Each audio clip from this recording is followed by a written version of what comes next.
O Senhor esteja convosco. Proclamação do Evangelho de Jesus Cristo segundo Lucas. Naquele tempo disse Jesus à multidão: ninguém acende uma lâmpada para cobri-la com uma vasilha ou colocá-la debaixo da cama. Ao contrário, coloca-a num candeeiro, a fim de que todos os que entram vejam a luz. Com efeito, tudo que está escondido deverá tornar-se manifesto, e tudo que está em segredo deverá tornar-se conhecido e claramente manifesto. Portanto, prestai atenção à maneira como vós ouvis, pois a quem tem alguma coisa será dado ainda mais, e aquele que não tem será tirado até mesmo o que ele pensa ter. Palavra da salvação.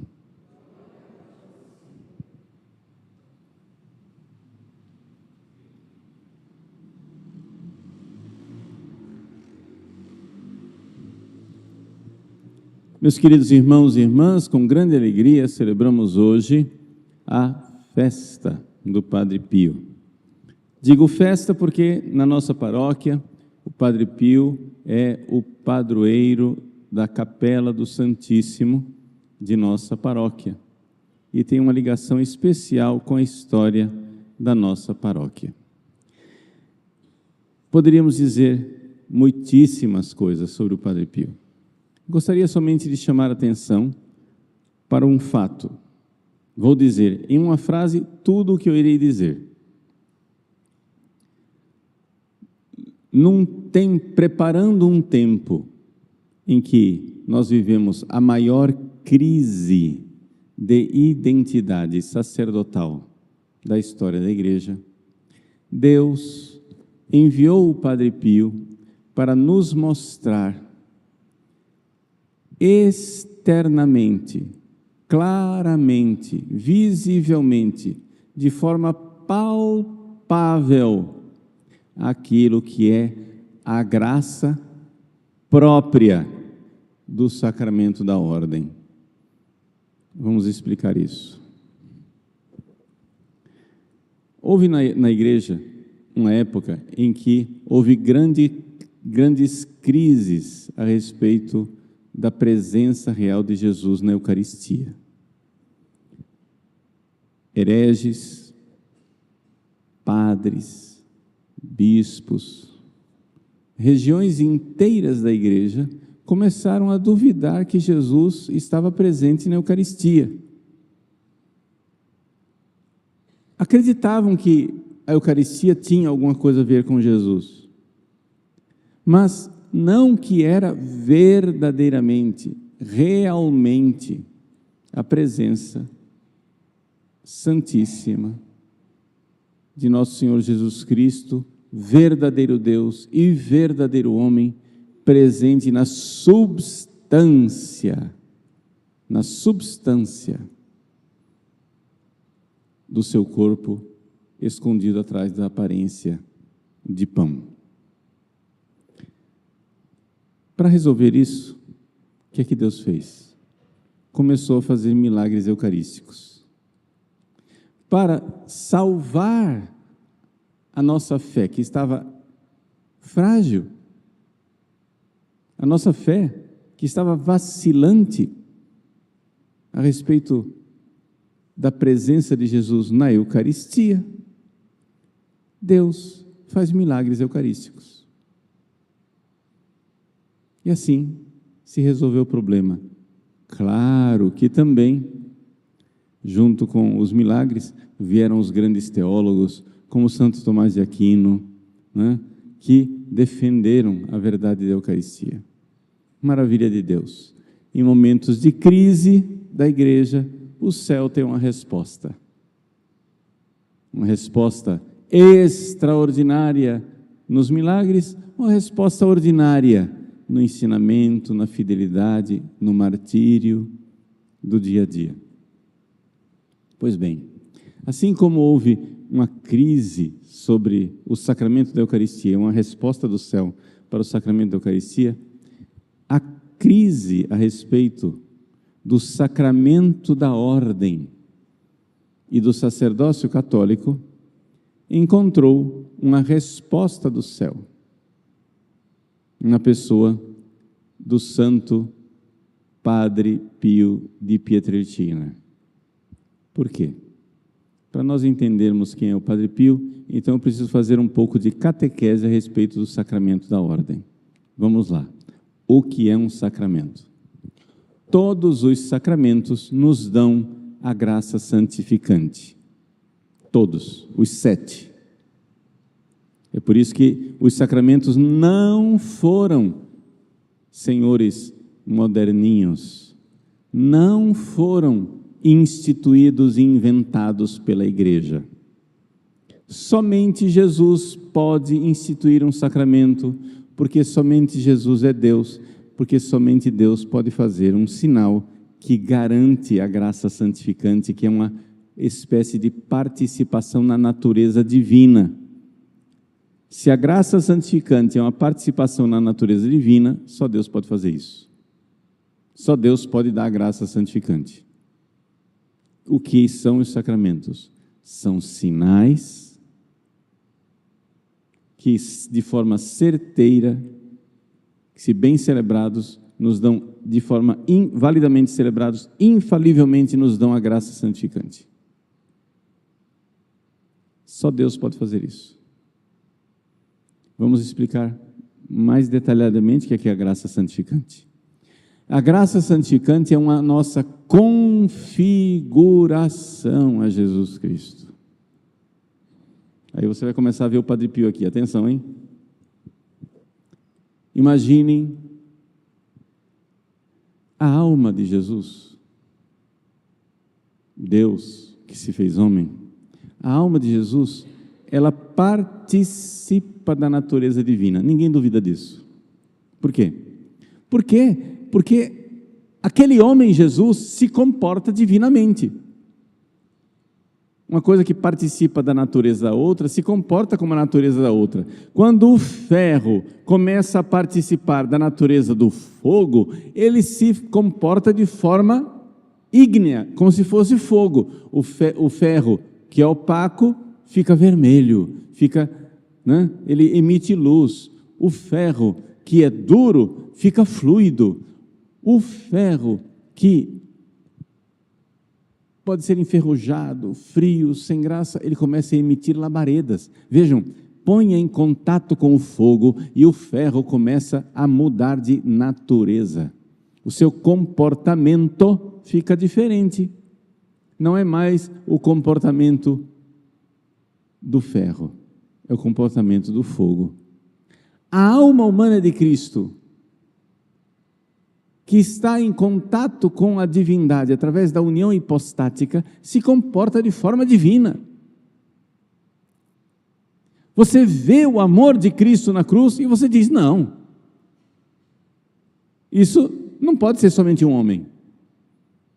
Para amar assim, só um amor divino.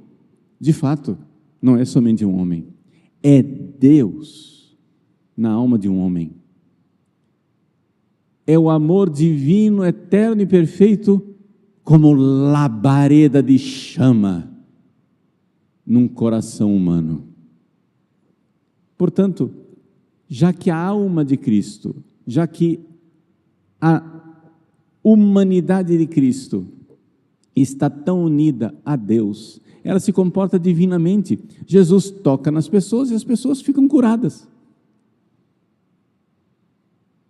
Jesus toca nas pessoas e elas são perdoadas os pecados. Só Deus para fazer isso. Ora, isto é a participação na natureza divina. Os sacramentos nos dão a graça santificante, que é uma participação na natureza divina. O que quer dizer isso? Quando a criança é batizada, a alminha da criança, ela começa um processo de configuração com a alma de Cristo. para participar da natureza divina. Então Deus coloca ali dentro da alminha da criança a fé, a esperança, a caridade, os dons do Espírito Santo, as virtudes infusas. Tudo isso está lá, porque a graça santificante começa a preparar aquela alma para participar da natureza divina. Então, para fazer uma comparação, é como se fosse uma massinha de modelar, em que tem um carimbo, que é a alma de Cristo. O carimbo bate na massinha, de leve no batismo, pá, e já fica lá a figurinha, né, do carimbo. Ou seja, tem uma pequena configuração a Cristo. Essa configuração, ela precisa aumentar ao longo da nossa vida. Vai aumentando, aumentando, aumentando, a graça santificante aumenta. E quanto mais ela aumenta, mais a pessoa fica configurada a Cristo. Ou seja, mais ela fica santa. Eis aqui o abismo entre católicos e protestantes. Os protestantes não creem na graça santificante porque não creem que uma alma humana possa se configurar à alma de Cristo. Eles não creem na santidade. Mas se você está em estado de graça, não precisa nem ser santo ainda, hein? Se você está em estado de graça, a sua alma está minimamente configurada a Cristo. Mas ela precisa crescer e aumentar essa configuração. Um dos meios maravilhosos de crescer e aumentar essa configuração são os sacramentos. Cada vez que você se confessa, cada vez que você comunga, cada vez que você se confessa, cada vez que você comunga, cada vez que você se confessa, cada vez que você comunga, você vai se configurando cada vez mais a Cristo, cada vez mais a Cristo, cada vez mais a Cristo. Estou insistindo em confissão, comunhão, confissão, comunhão, confissão, comunhão, porque isso tem a ver com o Padre Pio, isso tem a ver com o sacerdócio, mas são os sacramentos dos 7 que nós podemos repetir com mais frequência. Os 7 sacramentos, existem 3 que você recebe uma vez só, batismo, confirmação e ordem. Outros 2 que você recebe raramente, unção dos enfermos, só em graves doenças. Matrimônio, uma segunda vez só se você ficar viúvo, não é isso? Então, os outros, o que é que sobrou? Confissão, comunhão, confissão, comunhão, confissão, comunhão, que são os sacramentos que você recebe o tempo todo e a vida inteira. Pois bem, se você confessar e comungar muito bem, devotamente, você vai crescendo, a sua configuração a Cristo vai aumentando. Quem confessa e comunga com frequência vai se cristificando, vai ficando cristiforme. Se você está comungando e confessando e não está ficando cristiforme, talvez tenha alguma coisa errada no seu jeito de confessar e comungar. Talvez você precise melhorar o seu jeito de confessar e comungar. Ok? Mas, lenta e gradualmente, a pessoa vai ficando semelhante a Cristo.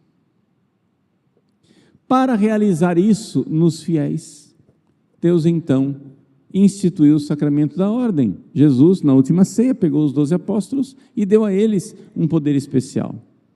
E qual é o poder especial do sacerdote? Oferecer o sacrifício e perdoar os pecados. Essa é a definição de sacerdote. Sacerdote é aquele que oferece o sacrifício e perdoa os pecados. Somente o sacerdote. Mais ninguém pode oferecer o sacrifício e perdoar os pecados. Deus escolhe homens, os 12 apóstolos, os ordena. E naqueles homens, então, já que eles receberam o sacramento da ordem, acontece 3 coisas. Primeiro, eles recebem a graça santificante como todo sacramento. Para isso, porém, é necessário que o indivíduo esteja em estado de graça. Ok?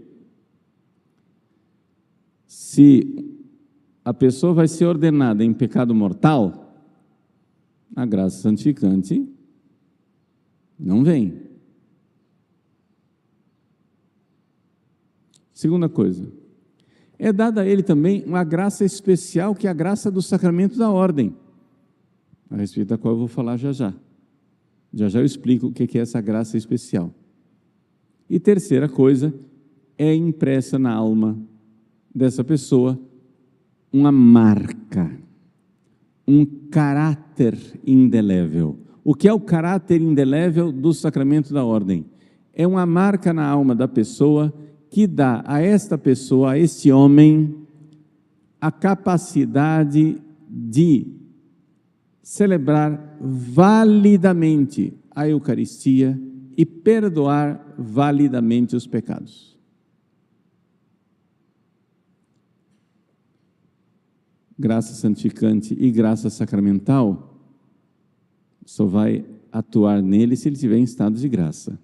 Mas como Deus é misericordiosíssimo, Ele não quer que a gente fique em sobressalto, se perguntando se o padre está em estado de graça ou não. Já pensou? Você vai à missa e você não sabe, meu Deus, a missa vai valer ou não vai valer? E se o padre estiver em pecado? E se o padre não tivesse confessado? Ai, ai, ai, meu Deus do céu. Aí você começa a coçar a cabeça e dizer, misericórdia, valeu, não valeu? A igreja diz, tá, mesmo que o padre esteja em pecado mortal, e ele não tem nem a graça santificante, nem a graça sacramental, existe o caráter indelével, que é uma marca que é feita na alma do padre para que ele possa celebrar a missa validamente e perdoar os pecados validamente. Que misericórdia de Deus, que não nos deixa ao arbítrio dos ventos para saber se o padre está ou não está em estado de graça. Que maravilha! Que misericórdia de Cristo, que mesmo através de um instrumento indigno de um padre em pecado, pode me dar a graça santificante da Eucaristia e da confissão. Confessar, comungar, confessar, comungar, confessar, comungar, mesmo que o padre esteja em pecado mortal. Mas como vocês estão bem vendo, isto é uma expressão mutilada do sacerdócio. Só o caráter indelével que garante a validade não é suficiente. Se Deus dá a missão, Ele dá também a graça para cumprir a missão. Então, o padre que é ordenado em estado de graça, ou se ele foi ordenado em pecado mortal, o dia que esse padre se converte, se confessa validamente, aquela graça da ordenação revive dentro dele. E ele recebe a graça santificante que ficou amarrada lá, porque ele estava em pecado mortal.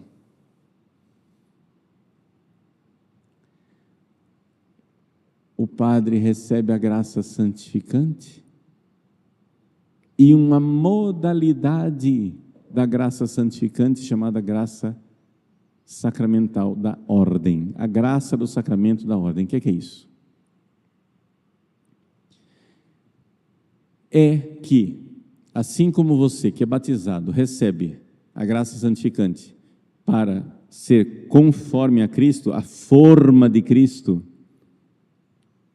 como batizado, assumindo a cruz do dia a dia, se santificando, assim também o padre recebe a graça santificante numa modalidade especial que é a capacidade de celebrar santamente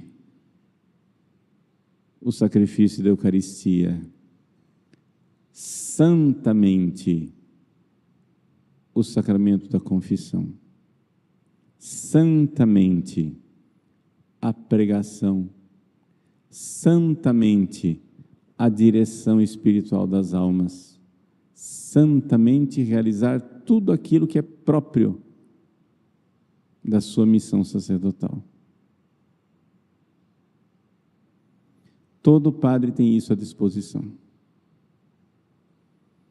Todo padre tem à disposição, por causa daquele caráter indelével, todo padre que se converte e faz atos de virtude, ele vê reviver na sua alma a graça santificante da sua ordenação e a graça própria do sacerdócio para celebrar santamente a Eucaristia e para celebrar santamente a confissão. Esta marca na alma é que foi colocada em dúvida. Já que os protestantes não creem que os padres têm uma marca na alma, Deus pegou e colocou uma marca na carne do Padre Pio, para que ninguém duvidasse da marca na alma.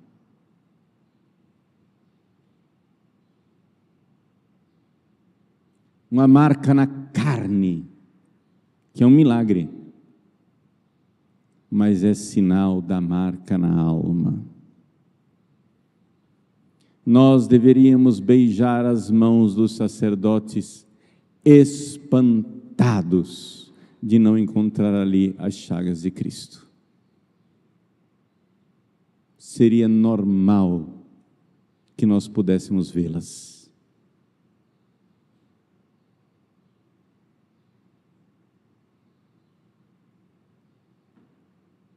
Deus as esconde. As esconde na carne, porque elas estão na alma.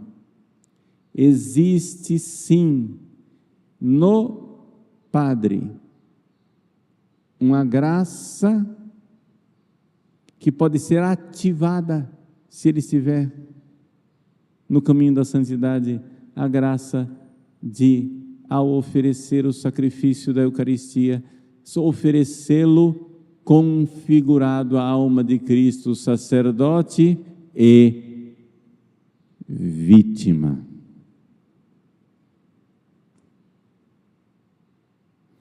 Porque não é possível celebrar a missa santamente sem de alguma forma ser vítima. Quando o padre celebra a missa validamente, tudo bem. Isso aí, Judas celebraria a missa validamente. E, no entanto, está no fogo do inferno. Ok? Judas celebra a missa validamente. Não tenham medo de participar da missa, mesmo que seja de Judas. Ele celebra validamente. Mas, para celebrar santamente, ao pronunciar aquelas palavras, isto é meu corpo que é dado, isto é meu sangue que é derramado, o padre, de alguma forma, pelo menos mínima, deve dar a si mesmo como vítima. Porque as palavras que constituem este santo sacrifício são as palavras de um sacerdote que se oferece como vítima. Portanto, Deus não pediria isso de um padre sem dar a ele a graça. Deus socorre os sacerdotes. Em cada alma de sacerdote ordenado existe uma marca, como na carne do Padre Pio. Existe uma marca indelével. A marca na carne do Padre Pio não era indelével, era só um milagre transitório. Antes de morrer, as chagas desapareceram e Deus fez o segundo milagre, que aquelas cicatrizes que ficaram lá durante 50 anos, visíveis, dolorosas e sanguinolentas, desaparecessem e a pele dele ficasse lisa e limpa como de uma criança. Mas o Padre Pio entrou no céu com a marca indelével, não na carne, na alma. Meus irmãos, nós não podemos duvidar. Quando um católico verdadeiro pensa num padre, ele deveria sentir a sua alma crescer. Quando um católico verdadeiro pensa num sacerdote ordenado, ele deveria se empertigar na cadeira, ficar direito e dizer: um padre. Que milagre da graça, que misericórdia do coração de Cristo, porque todo padre tem em seu coração, em sua alma, a marca indelével, quer dizer que não pode ser destruída, inamissível, que quer dizer que não pode ser perdida.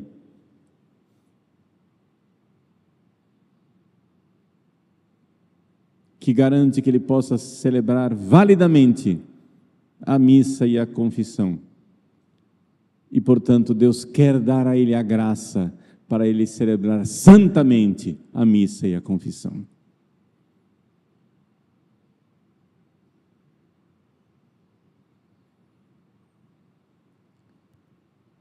Nós temos essa graça. Rezemos, meus queridos irmãos, minhas queridas irmãs, pelos nossos sacerdotes.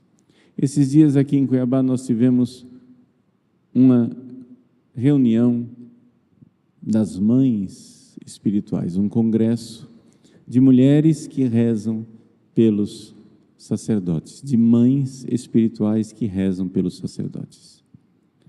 Essas mulheres se oferecem suas orações, se oferecem como vítimas de amor, para que os sacerdotes aprendam a ser também eles vítimas. Sacerdote e vítima.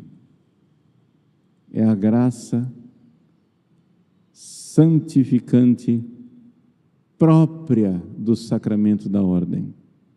A graça santificante nos dá as virtudes divinas, nos faz comportar divinamente. Portanto, todo sacerdote tem a graça para se comportar como o sacerdote vítima que é Cristo. Isto na vida do Padre Pio, não só nas suas chagas, na vida do Padre Pio, foi uma realidade clamorosa, gritante.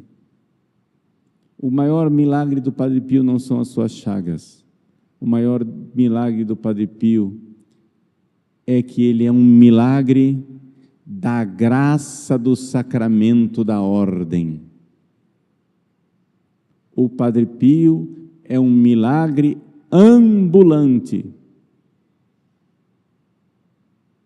através das suas chagas, e é um prodígio sobrenatural, através do seu comportamento de santo, de santidade, de homem verdadeiramente configurado ao Cristo, sacerdote e vítima. O Padre Pio é um farol, é uma providência de Deus para o mundo moderno. O Padre Pio precisa ser levado, a vida dele precisa ser conhecida, a devoção a ele precisa ser aumentada. Vocês notaram que no missal está escrito que hoje é memória do Padre Pio. E eu, no entanto, recitei o Glória. E recitei o Glória de propósito, porque a instrução geral do missal romano permite que o celebrante acrescente o Glória se houverem circunstâncias especiais. E a circunstância especial é dar um grande glória a Deus por esta vida santa, por esta vida extraordinária, por esta providência de amor que foi o Padre Pio. Às vésperas da maior crise de identidade sacerdotal que a Igreja viveria em toda a sua história, Deus, na sua providência, criou uma crise para o Padre Pio. A província capuchinha do Padre Pio estava em muitas outras dioceses. Deus escolheu a dedo a pior diocese. E colocou o Padre Pio na arquidiocese de Manfredônia, que tinha um bispo que levava uma vida escandalosa, com padres escandalosos que perseguiram injustamente o Padre Pio, para que o Padre Pio vivesse em miniatura a crise da igreja que viria. Ele pudesse viver já antecipadamente, e assim ser exemplo de obediência, de humildade, de vítima que se entrega. Deus colocou o farol do Padre Pio para dizer qual é a resposta à crise da igreja. Não é a rebeldia. Não é cada um agora se fazer papa. Padre Pio sofreu injustiças de papas. A igreja admite isso. Papas condenaram o Padre Pio injustamente, não culposamente, não sei, porque os papas recebem a notícia que recebem, né? Coitados. Informaram para eles errado, condenaram o Padre Pio. Mas papas condenaram o Padre Pio. E o Padre Pio não disse, eu sou o Papa, celebro como eu quiser, porque eu estou sofrendo injustiça, eu esperneio e faço o que eu quiser da minha vida. Ele amargou a injustiça, como Cristo, sacerdote e vítima.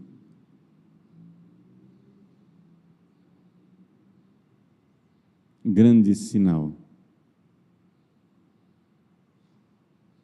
Também o sacerdote recebe na ordenação sacerdotal a graça de ser vítima até da própria igreja, se necessário for.